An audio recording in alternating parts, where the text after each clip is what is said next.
আসসালামু আলাইকুম প্রিয় ভিউয়ার্স, আশা করি আপনারা ভালো আছেন। আজকে গুরুত্বপূর্ণ কিছু সাম্প্রতিক সাধারণ জ্ঞান নিয়ে আলোচনা করব, যা যে কোনো প্রতিযোগিতামূলক চাকরির পরীক্ষার জন্য খুবই গুরুত্বপূর্ণ। তো চলুন ভিডিওটি শুরু করি। আর ভিডিওটি শুরু করার পূর্বে একটা রিকোয়েস্ট, ভিডিওটি যদি ভালো লাগে অবশ্যই একটা লাইক দিয়ে উৎসাহ দিবেন। সম্প্রতি ডোনাল্ড ট্রাম্প কাকে FBI federal bureau of investigation এর প্রধান হিসেবে নিয়োগ দিয়েছেন? 1 নম্বরে সঠিক উত্তর হবে ক নাম্বারটা, ক্যাশ প্যাটেলকে।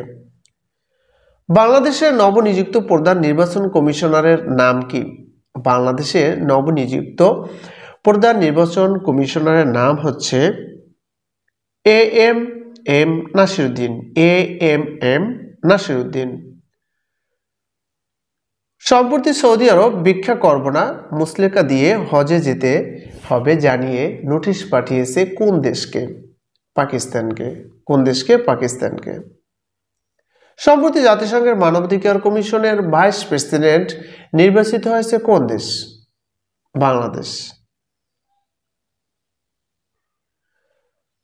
2023-24 অর্থ বছরে বাংলাদেশ সবচেয়ে বেশি চা রপ্তানি করে কোন দেশে? 5 নম্বরে সঠিক উত্তর হচ্ছে সংযুক্ত আরব আমিরাত। ইন্টারপোলের 92তম সাধারণ অধিবেশন কোথায় অনুষ্ঠিত হয়? 6 নম্বরে সঠিক উত্তর হবে যুক্তরাজ্যে। 2024 সালের ইউএস ওপেনের নারী এককে চ্যাম্পিয়ন কে? 7 নম্বরে সঠিক উত্তর হবে ক নাম্বারটা, অর্থাৎ আরিয়ানা সাবালেঙ্কা। সিরিয়ার নতুন অন্তর্বর্তী সরকারের প্রধানমন্ত্রী কে? সিরিয়ার নতুন অন্তর্বর্তী সরকারের প্রধানমন্ত্রী হচ্ছেন মোহাম্মদ বশির। বাংলাদেশের কোন প্রতিষ্ঠান যুক্তরাষ্ট্রের প্রভাবশালী অর্থনীতি বিষয়ক সংবাদ মাধ্যম ব্লুমবার্গ 2024 সালের ধনী পরিবারের তালিকায় জায়গা করে নিয়েছে? কোনটা? ওয়ালটন পরিবার। সঠিক উত্তর আছে ঘ। সম্প্রতি অনূর্ধ্ব-19 এশিয়া কাপ 2024 চ্যাম্পিয়ন হয়েছে কোন দেশ? বাংলাদেশ। Runners up Bharat.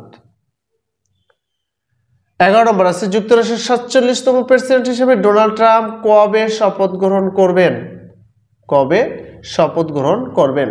সঠিক উত্তর হচ্ছে এখানে 11 নম্বরে সঠিক উত্তর হবে 20 জানুয়ারি 2025।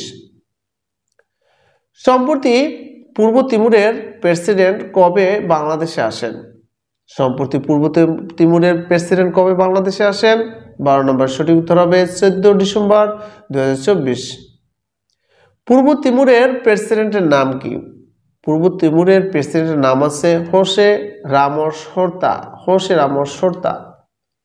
2024 সালের ফোর্বসের 100 ক্ষমতাধর নারীর তালিকায় শীর্ষে কে? 14 নম্বরে সঠিক উত্তর হচ্ছে উর্সুলা ফন ডার লিয়েন।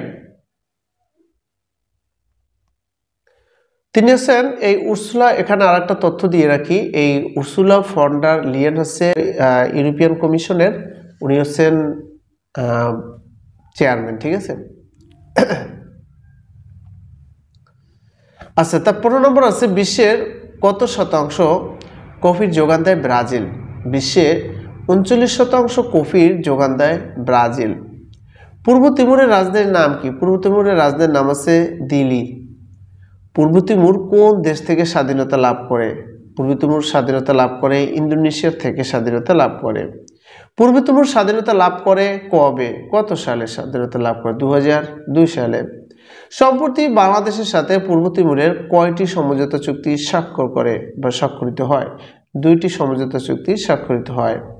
পূর্ব তিমুরের জনসংখ্যার অধিকাংশ কোন ধর্মাবলম্বী, অর্থাৎ সেখানে সংখ্যাগরিষ্ঠ ধর্মাবলম্বী কারা?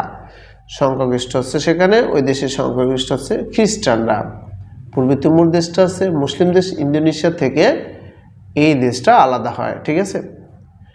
তো ভিউয়ার্স, আজকে ভিডিওটি এ পর্যন্তই। ভিডিওটি ভালো লাগলে অবশ্যই লাইক শেয়ার কমেন্ট করে উৎসাহিত করবেন। আর আপনি যদি আমাদের চ্যানেলে নতুন দর্শক হয়ে থাকেন অবশ্যই চ্যানেলটি সাবস্ক্রাইব করে বেল আইকনটি অন করে রাখবেন, কারণ আমরা প্রতিনিয়তই সরকারি চাকরির বিভিন্ন আপডেট এবং কমন উপযোগী সাজেশন আমরা এই চ্যানেলে আপলোড করে থাকি।